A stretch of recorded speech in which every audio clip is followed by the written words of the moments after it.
Rasulullah. Mudah-mudahan kita menjadi umat yang beruntung, yang nantinya dikumpulkan bersama Nabi di dalam surganya Allah. Amin. Melanjutkan pengajian kita, masih berbicara tentang syariat, tarekat, dan hakikat. Dijelaskan pada pertemuan lalu bahwasanya tarekat itu adalah akhdu bi ahwata kalwara wa azimatin kariyadatin mutabaddila. Tarekat ialah mengamalkan agama dengan apik, dengan hati-hati, dengan ihtiyat dan teliti, dan bersungguh-sungguh serta melatih diri dengan mengerjakan ibadat yang payah-payah dengan penuh kesabaran dan melapangkan hati dari kebimbangan untuk ibadah kepada Allah. Secara garis besar, tarekat itu adalah berupaya menuruti pekerjaan Nabi, berupaya melakukan ibadah seperti yang dilakukan oleh Nabi, dan berupaya sungguh-sungguh terhadap ibadah yang dikerjakan supaya nilainya sempurna. Dalam hal mengamalkan urusan agama, dia sangat teliti. Itu ngarannya tarekat. Orang yang memiliki tarekat dengan orang yang tidak belajar tarekat pasti beda. Kenapa saya katakan beda? Karena orang-orang yang paham tentang tarekat itu, dia tahu jalan menuju Allah, mungkin dia tahu jalan yang terdekat. Ibarat kita menuju ke suatu tempat, ada beberapa jalan untuk menuju ke tempat itu, dia akan memilih jalan yang mudah dan cepat sampai, kemudian tidak berisiko. Nah, begitu pula jalan menuju kepada Allah, ini disebut tarekat. Lalu kepanjangan atau makna ta'rif definisi daripada tarekat itu sendiri ialah mengamalkan agama dengan apik dan teliti dan sungguh-sungguh serta melatih diri dengan mengerjakan ibadat yang payah-payah dengan penuh kesabaran. Jadi orang yang belajar tarekat sedang menjalani tarekat itu, pertama mengamalkan agama teliti, apiknya mengerjakannya itu berhati-hati, jujur, ada hendaknya salah. Orang-orang yang ahli tarekat ini biasanya mereka akan memasang target. Orang-orang yang ahli tarekat sekali lagi biasanya dia akan pasang target untuk hasil yang dicapai. Lalu mereka pasang rambu-rambu terhadap kehidupan mereka. Contoh, kalau mereka melakukan sholat tidak tepat waktu, dia hukumkan dirinya kafir. Coba. Jadi karena dihukumkan dirinya kafir, dia tidak berani sholat tidak tepat waktu. Jadi orang-orang sufi, orang-orang wali, orang-orang ahli tarekat melaksanakan syariat Rasul, melaksanakan perintah Allah, ini pasti teliti dan hati-hati. Dia tidak mau kehilangan momen sedikit pun, karena momen itu baik. Karena dia tahu kesempatan ini tidak mungkin datang 2 kali. Kalaupun datang 2 kali, beda nilainya sudah. Contoh, pian malam ini nak kawak ke masjid, ini kawak kelanggan nih, malam ini malam apa? Malam Ahad. Malam Ahad budi belum tentu pian kawak. Mungkin kayak itu juga. Jadi mumpung kita ini kawat, mumpung masih sehat, mumpung masih bisa, harusnya dimaksimalkan. Pelaksanaannya itu benar-benar harus maksimal sesuai kemampuan. Tetapi kemampuan jangan seadanya, melainkan berusaha bersungguh-sungguh menyempurnakan ibadah, termasuk yang payah-payah. Kenapa? Yang payah itulah yang pahalanya besar. Mana contoh yang payah? Bangun tengah malam payah ada? Payah lah. Bangun tengah malam hendak beribadah, tungalihnya luar biasa ya. Tapi bila bangun tengah malam hendak nonton bola, biasanya tanyakan sedikit. Biasanya atau bangun tengah malam di bawah kawan kita yuk tulakan amana kemuara munjun bamak lah, ada tapi payah. Sudah bangun tengah malam hendak sembahyang tahajud, masya Allah. Disinilah letak bedanya perbuatan yang diperhatikan oleh Allah dengan yang tidak. Perbuatan yang mendapatkan nilai dari Allah dengan yang tidak. Kalau yang mendapatkan nilai dari Allah, pasti gangguannya banyak. Kenapa? Setan kan itu. Iblis tuh mualnya melihat orang beribadah tuh ya. Makanya jangan kawan didorongnya hati kita ini sembahyang, rahatan sembahyang, rahatan sembahyang. Hanya mulai angkat takbir Allahu Akbar, Bismillahirrahmanirrahim, sudah mulai didorongnya di hati kita, kasih sembahyang, kasih. Itulah raminya di TV. Terus gawian ke Padang sudah.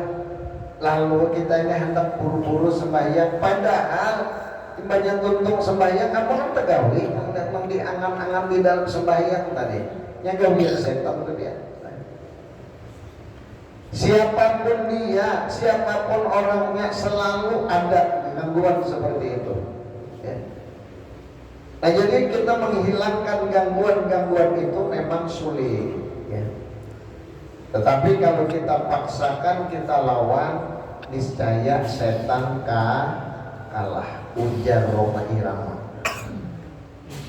Ini bila dipaksakan, dia setan kalah. Bila ada dipaksakan, setannya menang, berampik banalnya.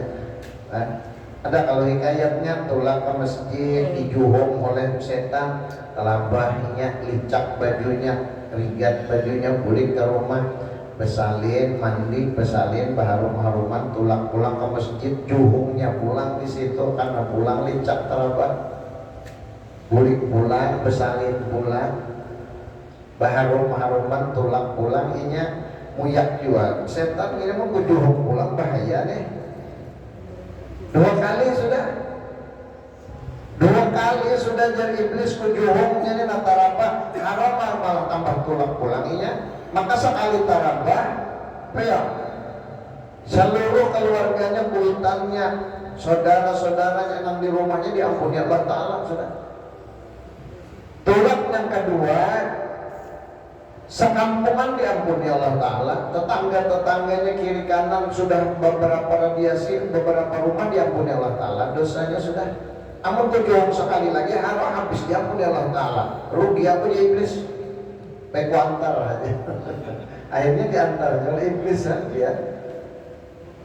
Ya bila kita lawan iblis itu kalah.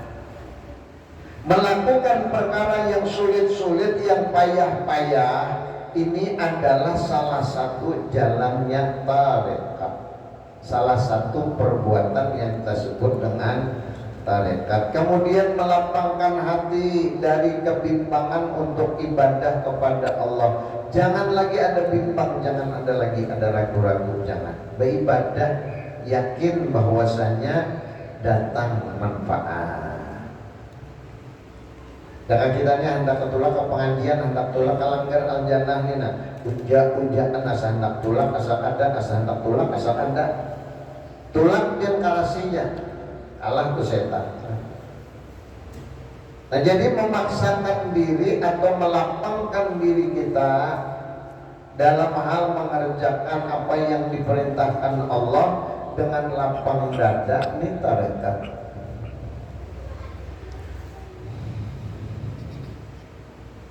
Kemudian amal-amal tarekat ialah mengerjakan segala amal ibadah itu dengan penuh kesungguhan,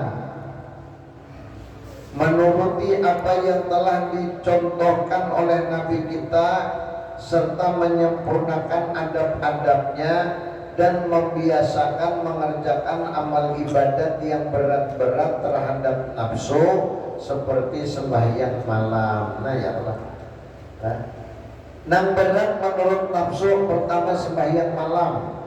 Ini malam juga sudah, tapi hanya maksudnya sepertiga malam yang akhir. Nah, di atas jam 12 itu berat. Kemudian yang kedua, banyak berpuasa sunat. Bila Seninnya puasa, bila Kamisnya puasa, bahkan dalam seminggu itu sekali aja makan nasi. Nah, sisanya apa? Makan lapar. Sama aja lah. Artinya makan nasi makan lapar sama aja. Ketupat. Kalau kata lapar ketupat sama aja, pada baras juga asalnya. Lain nasi lain lah, tapi ketupat. Nah, hari-hari ketupat sama aja juga. Nah, jadi puasa sunnah ini merupakan jalan atau tarekat seseorang untuk menuju kepada Allah. Bila Seninnya puasa, bila Kamis puasa, sudah biasa nyaman. Bila ada biasa ngalir tak. Orang yang sudah biasa berpuasa Senin Kamis, bahkan dia targetkan dalam sebulan dia harus 5 kali atau dia harus 10 kali berpuasa. Ini kalau sudah dirutinkan, dibiasakan jadi amaliyah, luar biasa manfaatnya puasa. Kemudian yang ketiga, melakukan amal yang berat itu seperti memperbanyak membaca Al-Quran. Maksudnya banyak itu contoh lah, contoh aja Pak Abang Gurus kumpul. Bila sidin, bila malam ini kadang mahata makan Al-Quran, kadang guring sidin. Ayo biar. Nah. Bila kadang hatam Al-Quran, kadang guring sidin. Nah, sambil duduk, ya orang hafal ke mana? 5 menit, 7 menit sehajus. Ayo 7 menit sehajus. Mengsidin ma'ancap membaca 5 menit sehajus. Jadi amun 5 menit sehajus 30 menit berarti berapa? 150 menit, 2 jam setengah. Anggap aja lah santai sidin membaca 3 jam sehatam Al-Quran seorang Pak. Ayo ya. Puasa koler, beribadat malam koler, baca Quran koler, hendak jadi orang wali waloh namanya. Ada harapan jadi orang wali, jadi orang alim, ada harapan. Nah, ini gawian Nabi, gawian orang wali, gawian orang sufi, gawian orang alim. Bila kita hendak seperti itu, kadang awak kayak yang lain baca kitab, baca Quran barang. Banyak nih baca Quran berapa dalam semalaman mama sahajus. Ada kawas sahatam kayak abah guru separuh barang, ada kawas separuh seperapat barang, ada kawas seperapat ayo sahajus semalaman. Bila semalaman sahajus berarti sebulan sahatam. Amun hendak bagus lagi tambahin, tingkatkan jadi wirdul usbu. Wirdul usbu itu wirid seminggu. Jadi sahatam Al-Quran dibagi 7. Malam ini sekian surah, malam ini sekian surah, malam ini sekian surah, 11 seminggu habis sahatam. 3 tahun aja jadi guru urut Guru Haji Muhammad Nurdin Almarhum Allah yarham di Muallimin Bahari nyawan namanya Jersidin bilang kau memamalakan wirdul usbu 3 tahun dan jamin nyawa kau mengiringi orang. Kau mengiringi orang baca Quran, orang nambah hafal atau kau punya hafal kau mengiringi, katanya nama mengiringi berjalan bang. Kau mengiringi orang baca Quran tapi bahapal. Kenapa? Karena sudah mengamalkan wirdul usbu selama 3 tahun. Bahkan lebih melekat wirdul usbu ketimbang nama hafal. Secara khusus tadilah. Ya Allah, berat yang ternyata menghafal ini ya Allah. Jadi kalau ada kau hafal Quran, Masya Allah, luar biasa. Bukan perkara gampang. Nah kemudian yang keempat, banyak-banyak bertahlil. Apa tahlil? La ilaha illallah. La ilaha illallah. Baca dalam sehari semalam banyak-banyak. Kemudian baca lagi sholawat. Apa itu sholawat? Pujian kepada Nabi. Terserah sholawat yang mana kalian ambil. Dan lain-lain termasuk amaliyah-amaliyah lain yang menurut kita mudah tapi manfaatnya gana. Hendakkah?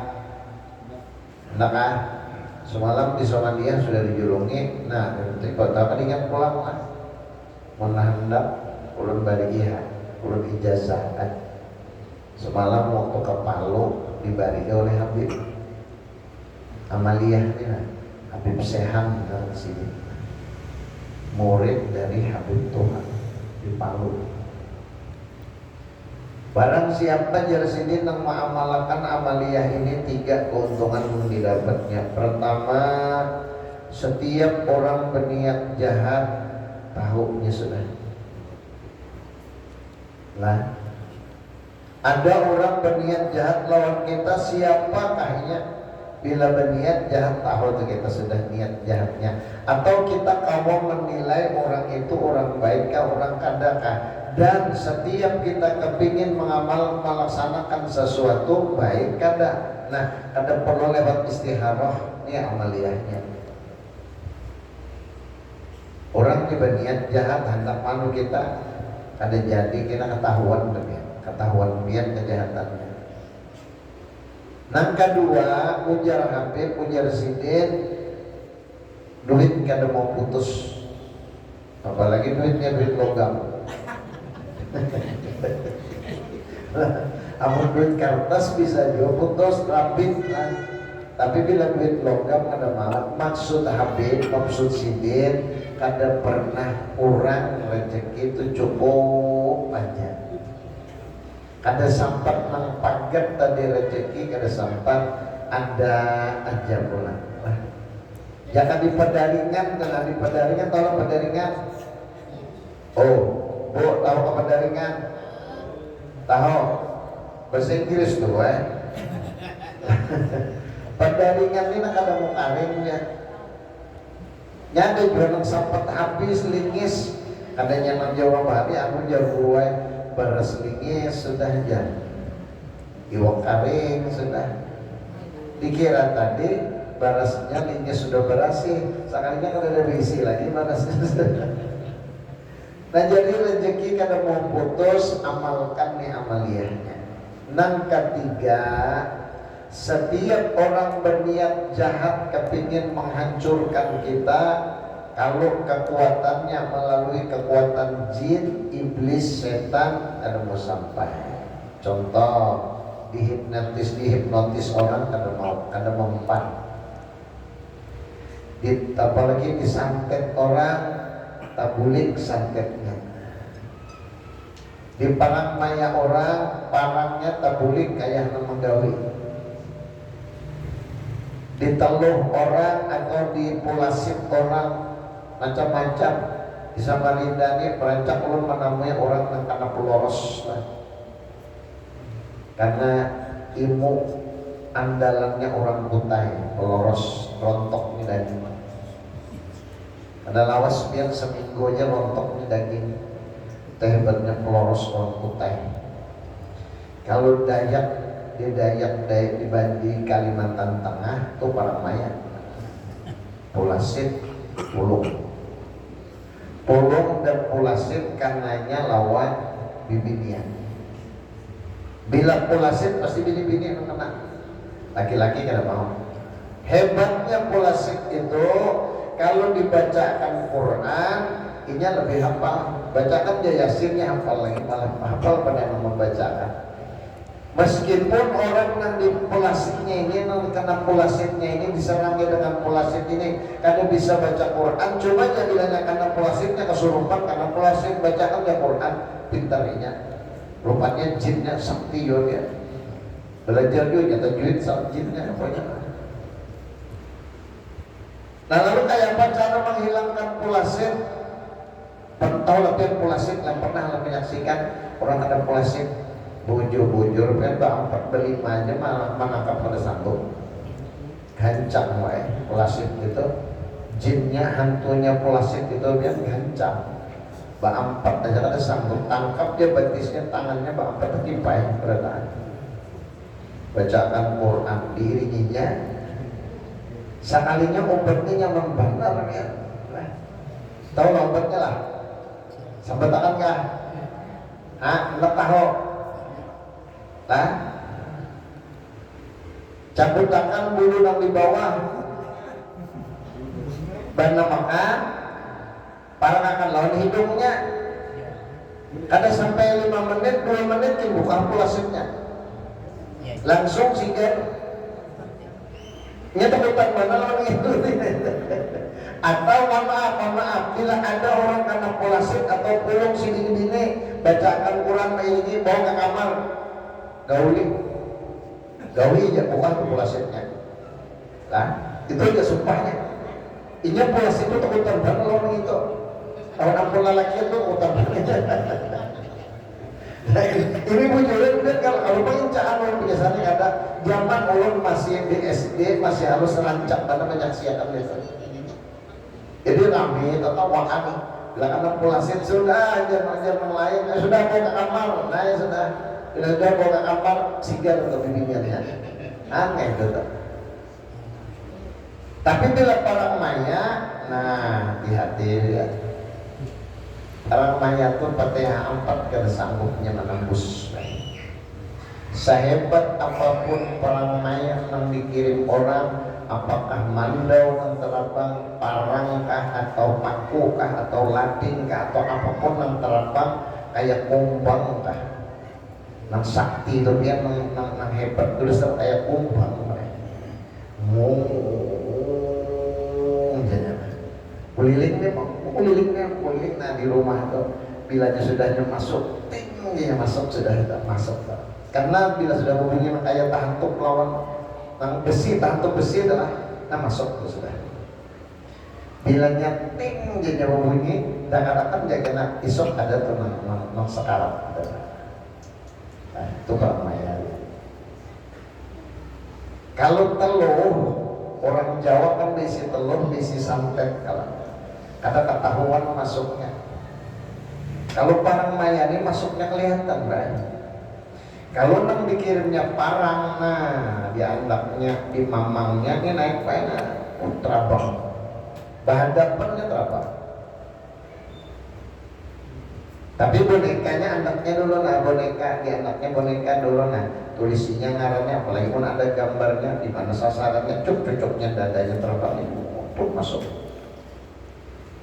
tuan mayat. Jadi hal-hal seperti ini jangan dianggap remeh. Sekarang pun masih ada. Kalau nang terbang masih berupa pisau, berupa parang, masih ganal kelihatan dia.